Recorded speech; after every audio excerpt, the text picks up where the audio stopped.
Hello, brethren, companions, and friends. Welcome to the Working Tools Podcast, the podcast where we explore the ideas, symbolism, and philosophy that sit at the heart of Freemasonry.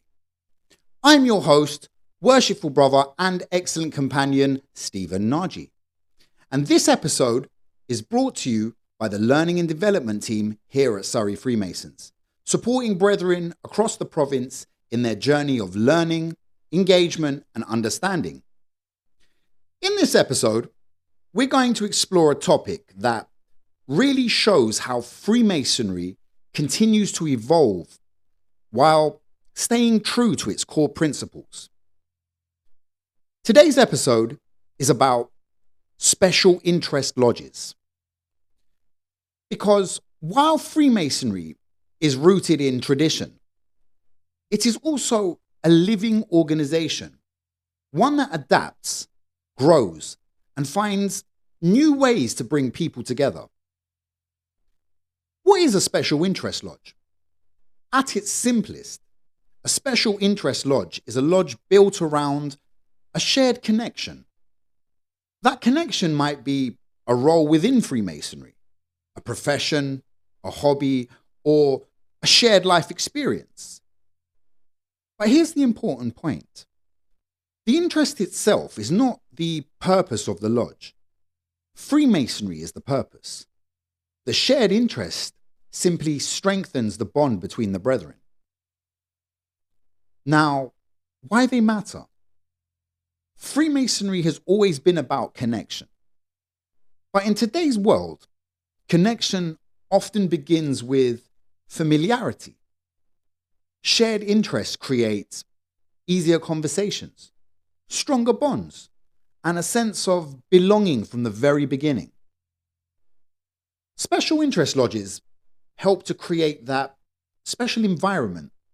They don't replace traditional lodges, they enhance the experience of Freemasonry. Now, a real example from Surrey. Now, this is something that actually came up recently in a conversation within the Learning and Development team here at Surrey. And I thought it was worth sharing because it really highlights just how wide-ranging special interest lodges have become.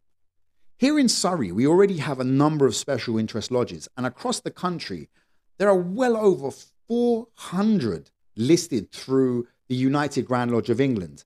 And in reality, there are probably even more.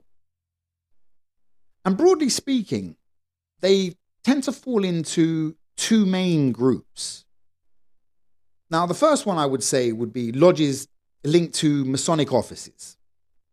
The first group are lodges connected to the offices within Freemasonry. So here in Surrey, for example, we have installed Masters Lodges, a Tyler's Lodge, which I know very well, an Almoner's Lodge, Secretary's Lodge, and a Steward's Lodge.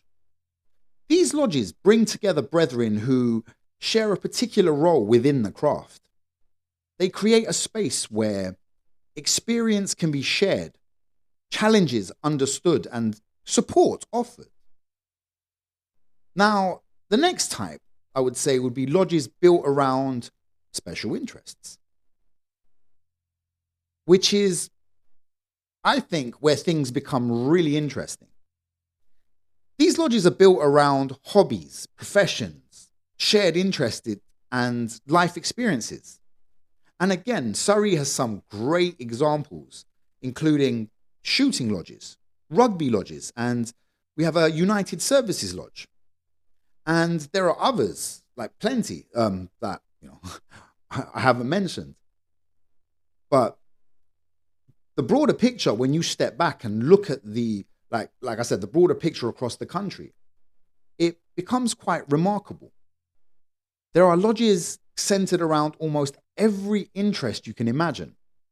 From sports, I know there's football, golf, boating. There's a martial arts one, I believe, in central London, the Shotokan Karate. And motorsports lodges. There are even lodges built around cultural connections. There's a Brazilian lodge, an African lodge, a French lodge, an Italian lodge. And there are lodges based around professional and service backgrounds. There are military lodges and emergency service lodges. And then there are more niche interests. There are research and esotericism, camping, cars, cigars, cycling. There's lodges based around science fiction. Somebody recently told me about a lodge that does their ritual in Klingon, which I would love to see.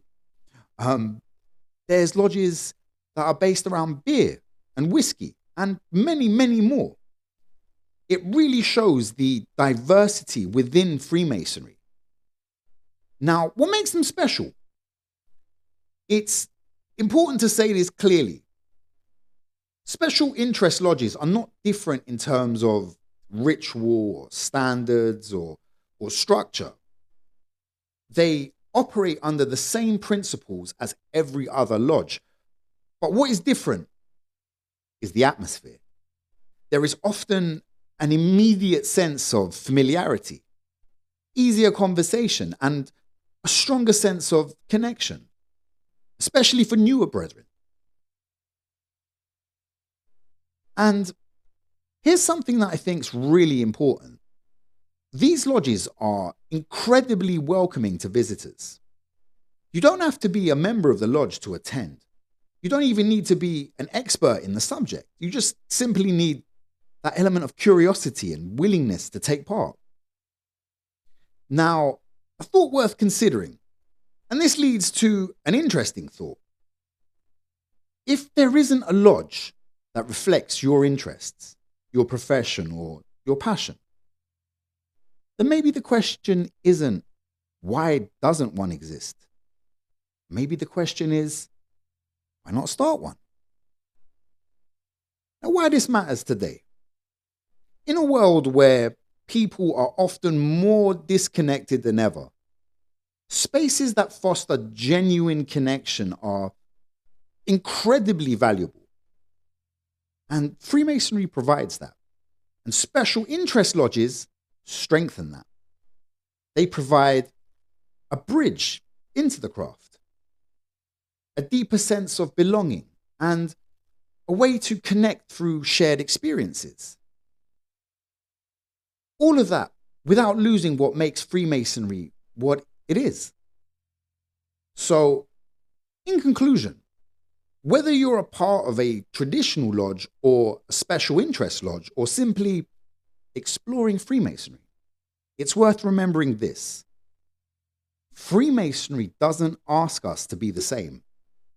It brings us together through shared values, while allowing us to express them in different ways, different paths, shared principles, and a common purpose. Thank you for listening to the Working Tools podcast. If you've enjoyed this episode, please like, share, and subscribe on YouTube and Spotify. It really helps others discover the podcast. And remember, the working tools are in your hands. What will you build?